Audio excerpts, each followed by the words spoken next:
Es 11 de marzo de 2024. Es lunes cuarto del tiempo de Cuaresma.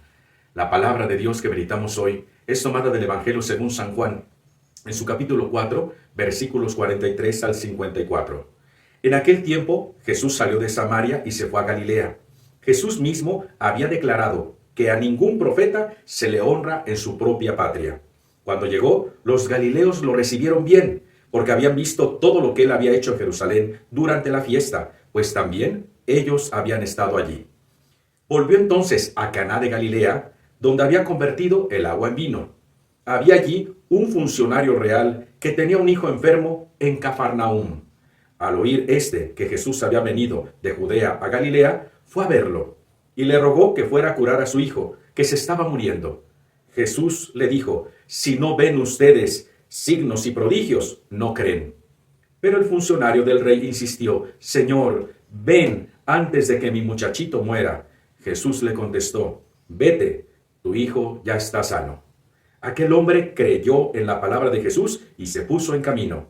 Cuando iba llegando, sus criados le salieron al encuentro para decirle que su hijo ya estaba sano.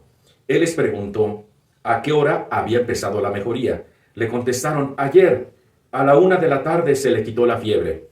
El padre reconoció que a esa misma hora Jesús le había dicho: tu hijo ya está sano, y creyó con todos los de su casa. Este fue el segundo signo que Jesús hizo al volver de Judea a Galilea. Palabra del Señor. Gloria a ti, Señor Jesús. Queridos hermanos, qué impresionante es la palabra que hemos escuchado y debemos seguirla. Dice el Evangelio: creyó en la palabra de Jesús y se puso en camino. Tenemos que aprender de aquel funcionario real. Primero, es un camino el que hace este hombre, de Cafarnaúm a Caná de Galilea. Ya lo escuchamos en el Evangelio que eran 24 horas de camino. Pero él cree que Jesús puede hacer algo por su hijo. También es de considerar que cuando le pide el milagro, Jesús no le hace caso. Él le dice: si no ven ustedes signos y prodigios, no creen. Pero aquel hombre sigue insistiendo a Jesús: ven antes de que mi muchachito muera. No a la primera se da por vencido, sigue, está en camino, está en lucha.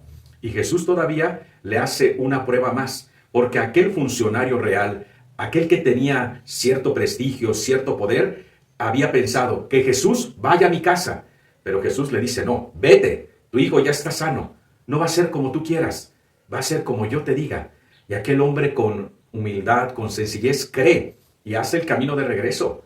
Por eso, cuando sus criados le dicen que su hijo ya estaba sano, le dice: ¿y cuándo empezó la mejoría? Pues hace 24 horas. Y él dice: pues sí, es el momento en que Jesús me dijo que mi hijo ya estaba sano.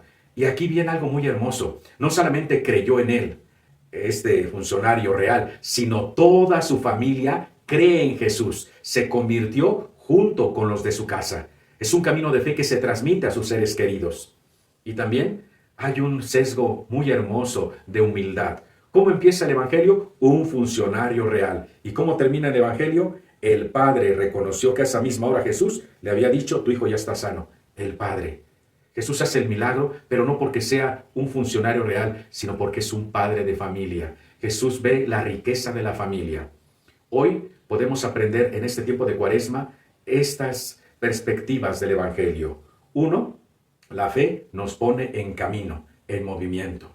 Dos, la fe nos hace buscar la voluntad de Dios, no la nuestra, porque a veces nosotros le pedimos a Dios, pero le decimos en qué momento tiene que hacer el milagro, cómo se debe de hacer el milagro, las circunstancias del milagro, como si Dios estuviera para nuestro capricho. Y no, hay que reconocer que Él es el Señor, que Él es el Eterno, y su voluntad es mejor que la nuestra.